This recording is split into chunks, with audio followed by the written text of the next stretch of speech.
But ತಳ್ಳಾಡೋದೇನೈತೆ ಗಜ ಗಜ ಇದು. ಆನೆ ಮೇಲೆ ಸವಾರಿ ಮಾಡೋದು ಈಸಿ, ಬಟ್ ಆನೆನ ಹೇಳ್ಕೊಂಡು ಹೋಗೋದು ಕಷ್ಟ.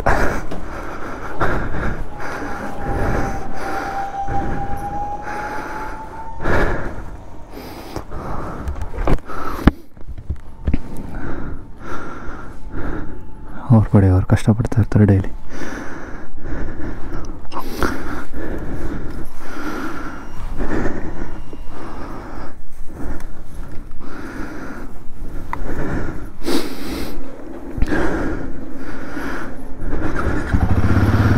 $450 ಕಿಲೋಮೀಟರ್ಸ್ ಹಿಮಾಲಯನ್ 450ಲಿ.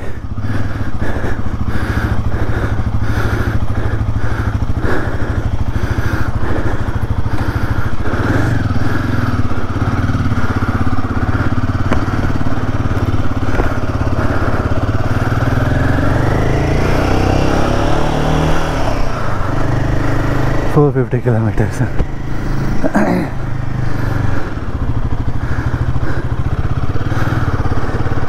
ಗಾಡಿ ಮಾತ್ರ ಸ್ಮೂತು, ಬೆಣ್ಣೆ ಹೋದಂಗೆ ಹೋಗ್ತಾ ಇರುತ್ತೆ.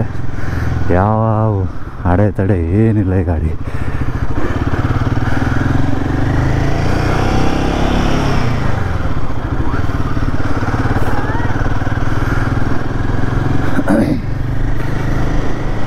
ಗಾಡೀಲಿ ಹೋಗ್ಬೇಕಾದ್ರೆ ಒಂದು ಫೀಲ್ ಬರುತ್ತೆ, ಇದರಲ್ಲಿ ಆರಾಮಾಗಿ ಎಷ್ಟೊತ್ತಾದ್ರೂ ಓಡಿಸ್ಬೋದು, ಆ ಥರ ಫೀಲ್ ಐತೆ.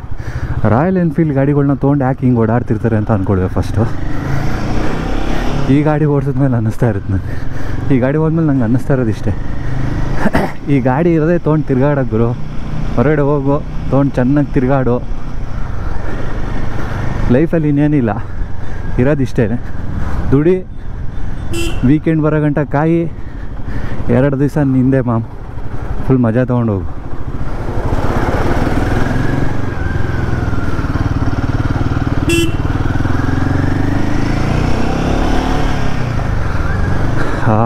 ಬೆಳಗ್ಗೆ 7:42 ಟೈಮು, ಭಾರಿ ಚೆನ್ನಾಗಿದೆ.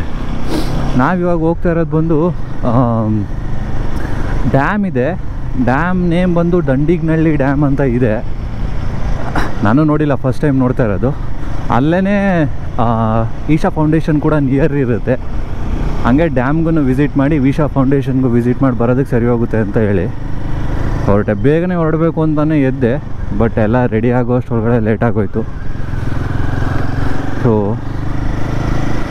ರೆಡಿಯಾಗಿ ಹೊರಡೋದೇನಿರುತ್ತೆ,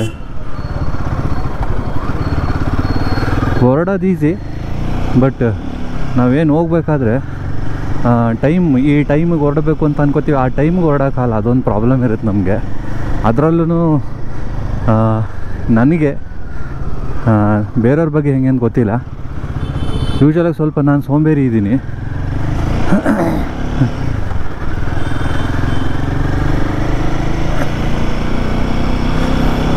ಬೆಳಗ್ಗೆ ವಿಜಯನಗರ ನೋಡಿರಿ, ವಿಜಯನಗರ ಅಲ್ಟಿಮೇಟ್ ಪ್ಲೇಸು. ಇದು ರೆಸಿಡೆನ್ಷಿಯಲ್ ಪ್ಲೇಸ್ ಅಂದರೆ ಈ ಥರ ಇರಬೇಕು. ನಮಗೆ ಎಷ್ಟೊಂದು ಥರದ್ದು ನಾವು ಸಿಟೀಸ್ಗಳಲ್ಲಿ ಇರ್ತೀವಿ, ಬಟ್ ಅದರಲ್ಲಿ ರೆಸಿಡೆನ್ಷಿಯಲ್ ಏರಿಯಾಸ್ ನೋಡಿ. ಇವಾಗ ವಿಜಯನಗರ, ಜಯನಗರ, JP ನಗರ, ಈ ಥರದ ಏರಿಯಾಸ್ಗಳೇನಿರುತ್ತೆ, ಈ ಥರದ ಏರಿಯಾಸ್ಗಳಲ್ಲಿ ನಿಮ್ಗೆ ಆ್ಯಕ್ಚುಲಾಗಿ ಒಂದು ಮಜಾ ಬರುತ್ತೆ ಇರೋದಕ್ಕೆ. ಯಾಕೆ ಅಂತಂದರೆ 10 ಗಂಟೆ ಆದಮೇಲೆ ನಿಮ್ಗೆ ಯಾವ ಟೆನ್ಷನ್ ಇರೋಲ್ಲ, 10 ಗಂಟೆ ಆದಮೇಲೆ ಯಾವ ಸೌಂಡ್ ಇರೋಲ್ಲ, ಕಾಮ್, ಪೀಸ್ಫುಲ್. ಲಿಟ್ರಲಿ ಹೇಳ್ತೀನಿ, ಪೀಸಾಗಿರ್ತೀರ ಏರಿಯಾಸ್ಗಳಲ್ಲಿ.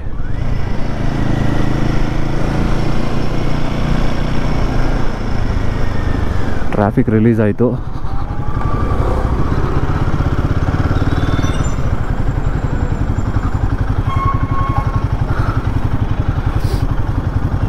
ಟ್ರಾಫಿಕ್ ರಿಲೀಸ್ ಆಗಿದೆ. ಸೊ ಹೋಗೋದು ಸರಿಯಲ್ಲ, ಗ್ರೀನ್ ಆಗೋ ಗಂಟ ಹೋಗಲ್ಲ. ಹೆಂಗಿದೆ ನೋಡಿ ವಿಜಯನಗರ ಎಲ್ಲ ಜಂಕ್ಷನ್. ಮಾರ್ನಿಂಗು ಇರ್ತಾರೆ ಪೊಲೀಸು. ಅದ್ಯಾವ ಬೈಕ್ ಅದು, ಪೊಲೀಸ್ ಅವ್ರದ್ದು ಅಂತೀರ ವೈಟು. ಏಕೆಂದರೆ ಅವ್ರು ಮಾತ್ರ ಆಪ್ಷನ್ ಇರೋದು ನೋಡಿ. ನಾವು ಯಾವ ಕಲರು ಮಾಡ್ಸೋಂಗಿಲ್ಲ, ನಮ್ಮದು ಸ್ಟಿಕ್ಕರ್ ಹೊರ್ಸಿದ್ರು ಪ್ರಾಬ್ಲಮ್ಮು. ಬಟ್ ಅವ್ರು ಯಾವ ಕಲರ್ ಬೇಕಾದರೂ ಮಾಡಿಸ್ಕೋಬೋದು. ಅದ್ರ ಮೇಲೆ ಚಿರತೆ ಕಲರು ಎಲ್ಲ ಕಲರ್ ಮಾಡಿಸ್ಕೋತಾರೆ. ಗೌರ್ಮೆಂಟ್ ಅವ್ರು ನೋಡಿ, ಆಲ್ಟ್ರೇಷನ್ಗೆ ಯಾವ ರೂಲ್ಸ್ ಇಲ್ಲ, ರೆಗ್ಯುಲೇಷನ್ ಇಲ್ಲ. ಗ್ರೀನ್ ಬಿದ್ದೈತೆ ನೋಡೇ ಇಲ್ಲ ನಾನು. ಓಹೋ, ಹಾ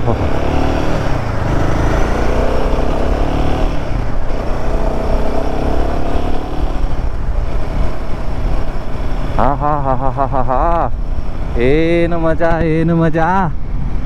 ಹಾಂ ಹಾಂ, ಮಾರ್ನಿಂಗು ಆರಾಮಾಗಿ ಈ ಥರ ರೋಡ್ ಮೇಲೆ ಹೋಗ್ತಾ ಇರೋದೇ ಒಂಥರ ಮಜಾ.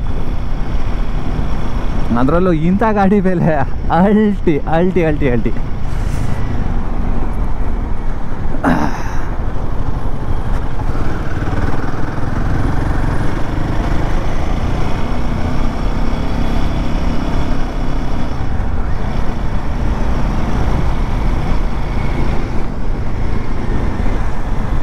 ನಾನು ಅದ್ರ ಫುಲ್ ಪೊಟೆನ್ಷಿಯಲ್ಗೆ ತೊಗೊಂಡೋಗಲ್ಲ ಗಾಡಿನ. ಯೂಶ್ವಲಾಗಿ 3500 ಆ ಥರ ಇಡ್ತೀನಿ. ಹೈವೇ ಬಿಟ್ಟರೆ ಜಾಸ್ತಿ ನಾನು ಹೊರಗಡೆ ಓವರ್ ಸ್ಪೀಡಿಂಗ್ ಮಾಡಲ್ಲ.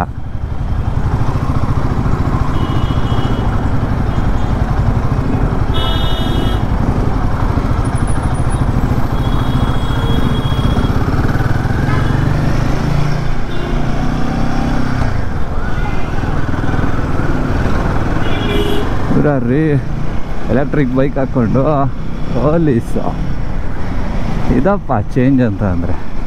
ಗೌರ್ಮೆಂಟ್ ಆಫೀಸರ್ಸ್ಗೆಲ್ಲ ಇದೊಂದು ರೂಲ್ ಮಾಡಿಬಿಡ್ಬೇಕು, ಎಲೆಕ್ಟ್ರಿಕ್ ವೆಹಿಕಲ್ಲೇ ಯೂಸ್ ಮಾಡಿ ನೀವು, ಸೊ ದಟ್ ನೀವು ಅವ್ರು ಯಾರಿಗಾದ್ರೂ ಇನ್ಸ್ಪಿರೇಷನ್ ಆಗಿದ್ರೆ ಅಂತ ಅಂದರೆ ಜನರನ್ನು ಯೂಸ್ ಮಾಡ್ತಾರೆ. ಇವನ್ ಫೀಲ್ ಬರಬೇಕು. Crazy crazy.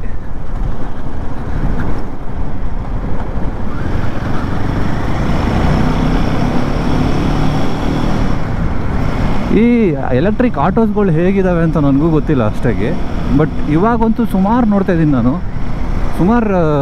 ಇವಾಗ ಆಟೋ ಎಲ್ಲ ಬುಕ್ ಮಾಡಬೇಕಾದ್ರೆ ಫಸ್ಟ್ ಎಲೆಕ್ಟ್ರಿಕ್ ಆಟೋಸ್ ಬರ್ತಿರಲಿಲ್ಲ. ಇವಾಗ ಬುಕ್ ಮಾಡಿದಾಗ ಜಾಸ್ತಿ ಎಲೆಕ್ಟ್ರಿಕ್ ಆಟೋಸ್ ಬರೋಗಳು ಸ್ಟಾರ್ಟ್ ಆಗಿದೆ. ಮೇ ಬಿ ಅವ್ರಿಗೆ ಎಕನಾಮಿಕಲಿ ಗುಡ್ ಇರ್ಬೋದು ಅಂತ ಅನ್ಕೋತೀನಿ. ನನಗಷ್ಟು ಅದ್ರ ಬಗ್ಗೆ ಐಡಿಯಾ ಇಲ್ಲ. ಬಟ್ ಎಲೆಕ್ಟ್ರಿಕ್ನ ಪ್ರಮೋಟ್ ಮಾಡಬೇಕು ನಾವು. ಒಂದೇ ಪ್ರಾಬ್ಲಮ್, ಎಲೆಕ್ಟ್ರಿಕ್ದು ಇನ್ಫ್ರಾಸ್ಟ್ರಕ್ಚರ್ ಇಲ್ಲ. ಇನ್ಫ್ರಾಸ್ಟ್ರಕ್ಚರ್ ಇದ್ದರೆ ಯಾವ ಗಾಡಿ ತೊಗೊಳೋದಕ್ಕೂ ಯಾರೂ ಎದುರಲ್ಲ. ಇವಾಗ ಫಸ್ಟ್ ಎಲ್ಲ ಎಲೆಕ್ಟ್ರಿಕ್ ಗಾಡಿನೇ ಇತ್ತು 90s. ಆಮೇಲೆ ಪೆಟ್ರೋಲ್ದು ಗಾಡಿ ಬಂತು. ಫಸ್ಟ್ ಎಲ್ಲ ಪೆಟ್ರೋಲ್ ಗಾಡಿ ತೊಗೊಳಕ್ಕೆ ಇದು ಮಾಡ್ತಿದ್ರು. ಯಾಕೆ ಅಂತಂದರೆ ಪೆಟ್ರೋಲ್ ಎಲ್ಲಿ ಸಿಗುತ್ತೆ, ಪೆಟ್ರೋಲ್ ಬಂಕ್ ಎಲ್ಲಿರುತ್ತೆ ಅನ್ನೋ ಥರ.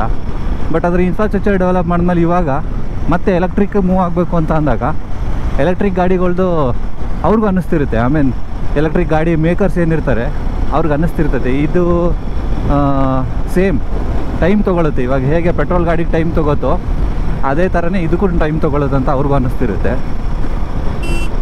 ಅವನೇ ಯಾರಪ್ಪ ದೇವರು.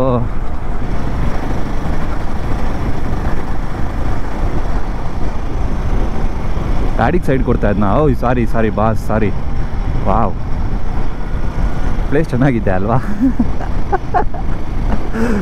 ಓಹೋ ಓಹೋ ಓಹೋ.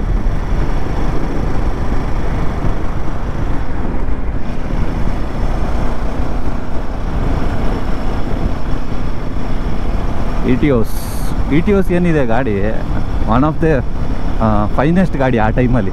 ಏಕೆ ಅಂತಂದರೆ ಆ ಬಡ್ಜೆಟಿಗೆ ಆ ಕ್ವಾಲಿಟಿ ಕೊಡ್ತಾ ಇದ್ದಿದ್ದು ಈ ಟೊಯೋಟಾದವ್ರು. ಈ ಅಂದರೆ ಈ ಗಾಡಿಲಿ ಏನಾದ್ರೂ ಟ್ಯಾಕ್ಸಿ ಅನ್ನೋ ಥರ ಬಳಸ್ಕೊಳ್ಳಿಲ್ಲ ಅಂತ ಅಂದಿದ್ದರೆ ಈ ಗಾಡಿ ಏನಿರ್ತಿತ್ತು ಮೀನ್ಸ್ ಕಮರ್ಷಿಯಲ್ ಯೂಸೇಜ್ಗೂ ಒಳ್ಳೆ ಗಾಡಿ.